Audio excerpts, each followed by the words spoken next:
Qu'en est-il des anges? Y a-t-il des anges en enfer?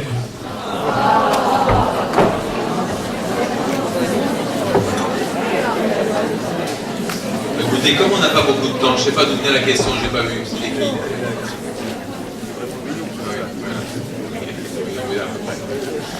Comme on n'a pas beaucoup de temps, je vais être obligé de répondre rapidement. C'est une des raisons pour lesquelles j'ai appelé mon paragraphe « Possibilité réelle de l'enfer », c'est-à-dire que la réalité, je la reconnaîtrai dans le fait qu'il y ait des anges en enfer, oui.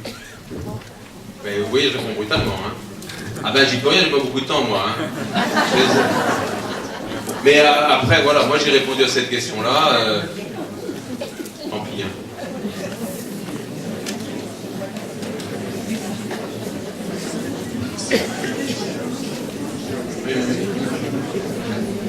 Qu'on réponde à ceux qui parlent de réincarnation. Ah oui, oui. Alors, j'ai l'impression que c'est un tout petit peu moins en vogue qu'il y a un certain temps.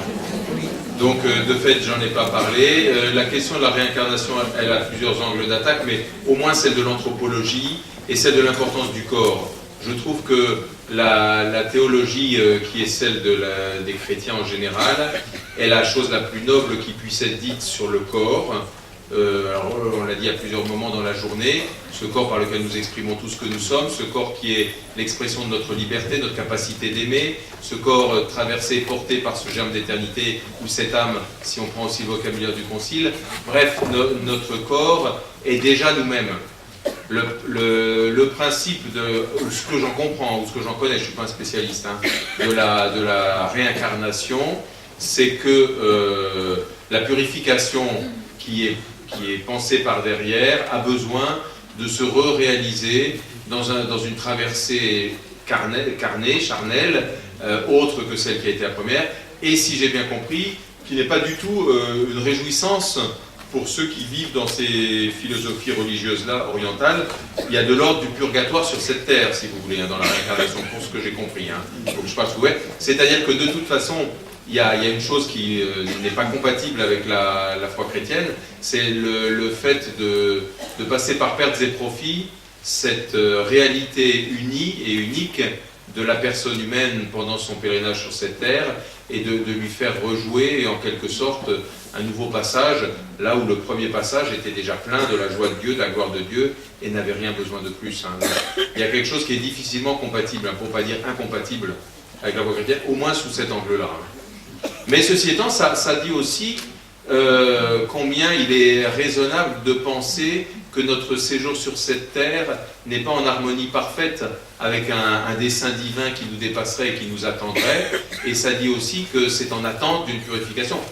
Pour le dire autrement, peut-être que si on était plus paisiblement en joie du purgatoire, on ne se poserait pas la question de la réincarnation. Voilà.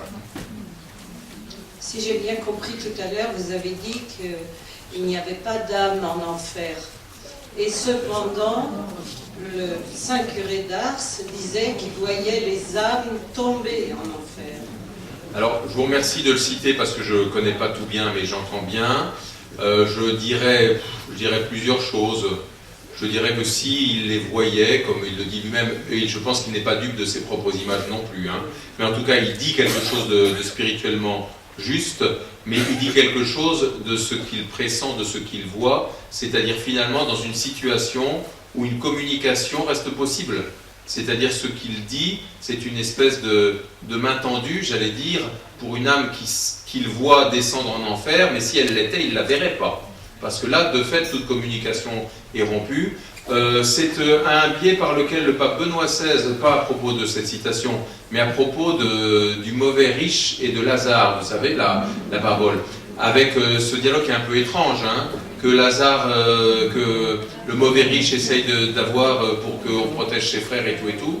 Benoît XVI, dans son encyclique Spe Salvi, interprète cet épisode pas du tout comme un épisode d'enfer, comme si là on avait quelqu'un qui était en enfer, etc., mais comme un épisode de purgatoire, c'est-à-dire comme quelqu'un qui de fait découvre quelque chose de ce qu'il n'a pas su aimer dans son attitude et tout, et qui est en train déjà par le fait de le minimum de solidarité qu'il exprime avec ses frères, d'entrer dans une rédemption douloureuse, puisqu'il le dit de mille façons, mais n'empêche que c'est comme ça qu'il l'interprète, c'est intéressant. Hein.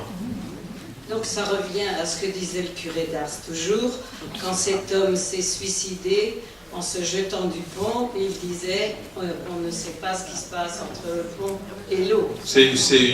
Pas tout à mon avis, c'est même pas tout à fait la même idée, mais la deuxième est encore plus limpide que la première, c'est-à-dire qu'effectivement, cette vie-là est pleine de rencontres avec le Seigneur, y compris dans la dernière seconde, dont nous n'avons pas idée.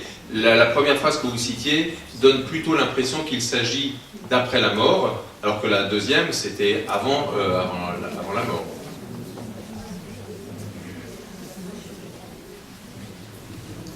D'autres questions?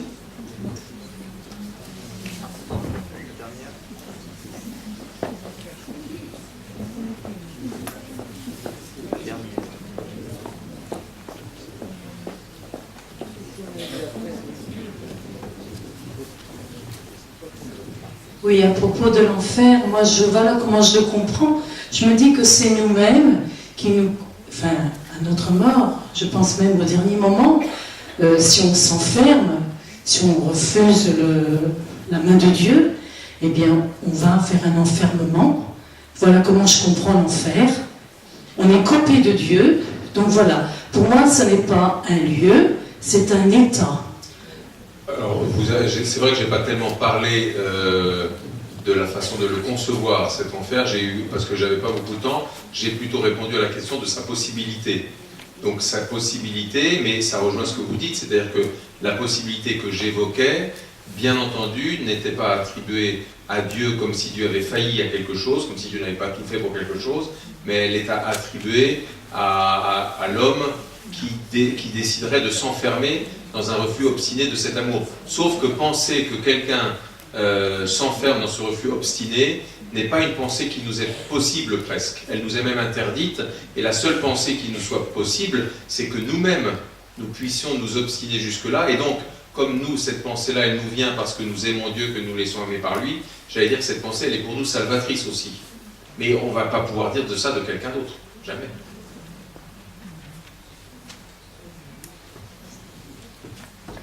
Il nous reste encore quelques minutes éventuellement pour une autre question.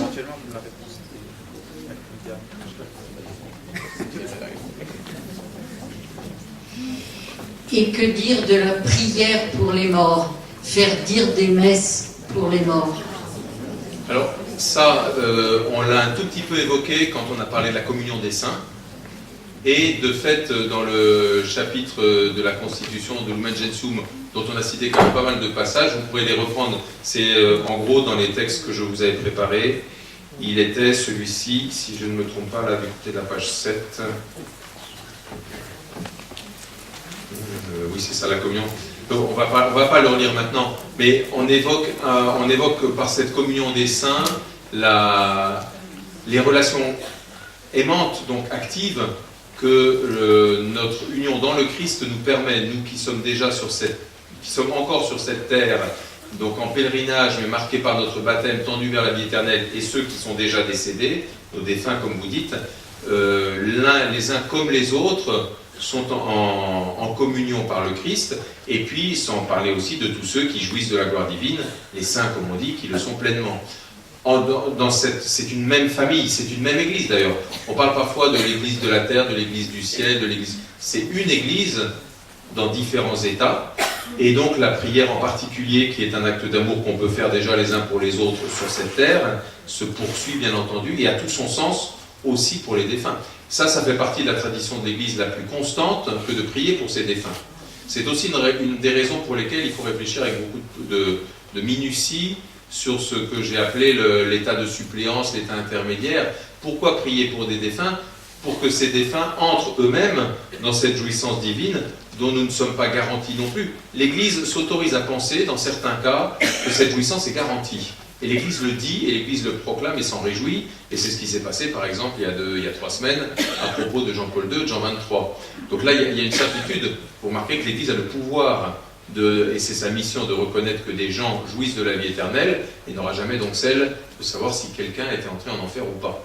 Mais pour finir sur votre question, c'est donc une mission constante qu'elle accomplit, et elle le fait en particulier à ce moment qui est dans le cadre du jour du Seigneur, le moment où simultanément nous professons le Christ mort et ressuscité, nous nous attachons à lui en le recevant dans la communion, et nous attendons sa venue. C'est d'ailleurs le jour du Seigneur dans toutes les dimensions qu'on a rappelées. C'est à ce moment-là en particulier que l'Église présente à Dieu dans sa prière les défunts, et elle le fait à chaque fois. Dans toutes les prières eucharistiques que nous avons, il y a toujours l'intercession pour les défunts, et c'est bien.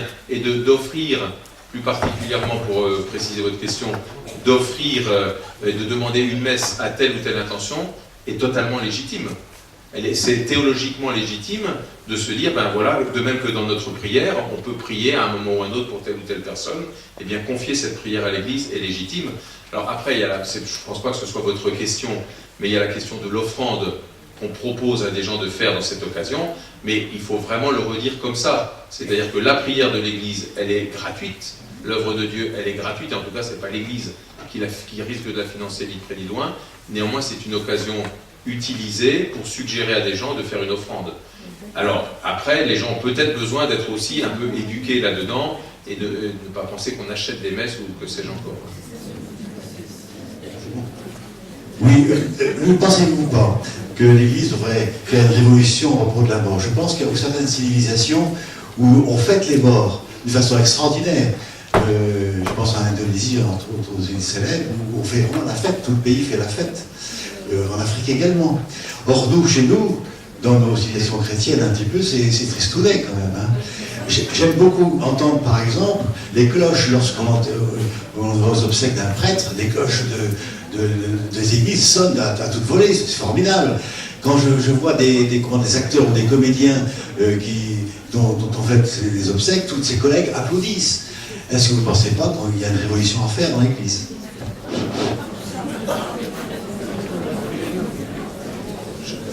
Je partage en bonne part votre espoir ou votre envie contrariée, c'est-à-dire qu'on ne perçoit pas toujours une joie chrétienne dans les célébrations que vous évoquez. Je ne suis pas sûr pour autant que celle que vous citiez en exemple soit porteuse non plus d'une espérance, y compris une espérance de résurrection ou de choses comme ça.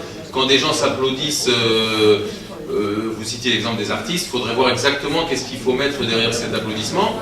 Quand vous citiez l'Afrique, moi j'ai eu la joie d'être en Afrique et de participer aussi, enfin parce que j'étais là, à une sépulture qui de fait était non seulement joyeuse, mais c'était une fête qui durait sur 8 jours. Elle était portée par la foi de l'Église, c'est-à-dire que l'Église était bien à l'œuvre là, et que si ça ne se passe pas comme ça chez nous, j'aurais plutôt tendance à l'imputer à certains faits de société ou culturels, mais justement pas à l'Église, parce que l'Église, dans bien d'autres endroits et pendant bien d'autres moments de son histoire, l'a fait un peu comme vous le dites. Alors, il y a une pudeur devant la mort qui nous l'empêche, il y a un respect de la douleur, mais je pense que comme chrétiens, lorsque quelqu'un meurt, et alors là, on a tous nos expériences personnelles, et j'ai les miennes comme vous les vôtres, nous sommes traversés par cette double certitude d'avoir perdu le contact proche, charnel, physique avec quelqu'un que nous aimons, ce qui nous plonge dans la joie, et en même temps, la certitude que J'ai dit quelque chose de bizarre? Non, dans la peine, mais oui. Alors...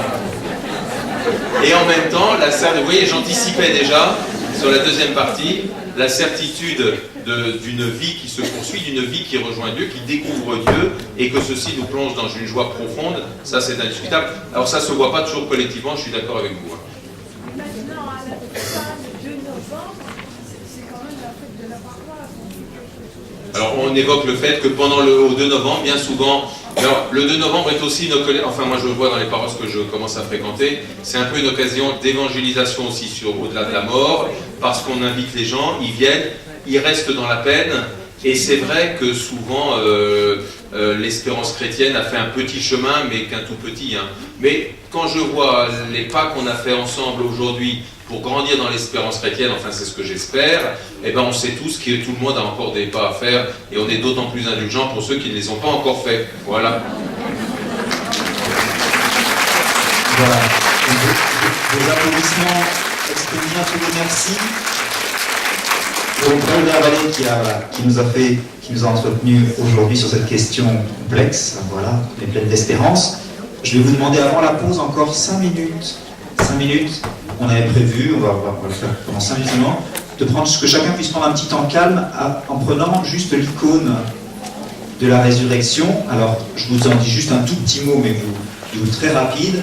Hein, c'est une représentation classique que vous connaissez, hein, plutôt de l'orthodoxie, voilà, qui peut s'appeler à la fois soit la descente aux enfers, soit l'anastasis, c'est le relèvement. Hein, donc vous voyez bien quand on regarde l'icône qui est bien sur un axe vertical, alors même si on a dit que le Christ ne faisait pas des allers-retours, là il y a au moins un haut et un bas, voilà, et vous voyez bien que la figure centrale c'est le Christ, qui parfois est représenté plus d'ailleurs avec un vêtement blanc, voilà, en gloire de résurrection, et qui prend par la main, vous voyez là sur cette icône-là qui est à droite, Adam et Ève, voilà, donc qui descend chercher Adam et Ève dans les enfers, vous voyez qui sont représentés en bas. On a parlé du Sheol, et vous voyez que on voit les portes de la mort, les portes des enfers plutôt qui sont brisées. Parfois sur d'autres présentations, on voit que le Christ marche dessus. Je vous donne juste ces quelques clés, hein. Et puis à gauche, bien sûr, on voit d'autres sauvés, Jean-Baptiste, David, voilà, et d'autres rois. Je vous donne juste quelques très rapides clés d'interprétation pour vous laisser simplement vous donner 5 minutes de méditation personnelle, à regarder l'icône et puis à lire, si vous voulez, aussi au dos. Alors, certains l'ont déjà fait, forcément, il y en a qui n'ont pas attendu. On vous donne les papiers au début de la journée, il y en a qui regardent, mais à lire en haut une des prières qu'on dit pour les défunts à la maison ou au cimetière, qui est proposée par l'Église. Vous allez voir, je pense qu'avec tout ce que vous avez entendu aujourd'hui, vous avez vraiment de nouvelles clés pour méditer et pour interpréter cette prière, peut-être pour la dire du coup. Ça vous arrivera peut-être, ça vous arrive peut-être aussi. Et bien, peut-être rester simplement sur celle-là parce que vous aurez 5 minutes, mais chez vous, vous pouvez lire aussi une autre prière qu'un ami, c'est là qui est tirée des prières de recommandation des mourants. Voilà, quand on est auprès de quelqu'un qui est en train ou qui va faire dans les jours, dans les heures qui viennent, son passage. Voilà, donc je mets un peu de musique douce, et promis 5 minutes, et puis après, vous aurez droit à, on va dire, 20 minutes de pause jusqu'à 10. Puis à 10, on sera d'être prêt pour commencer la messe 10-15.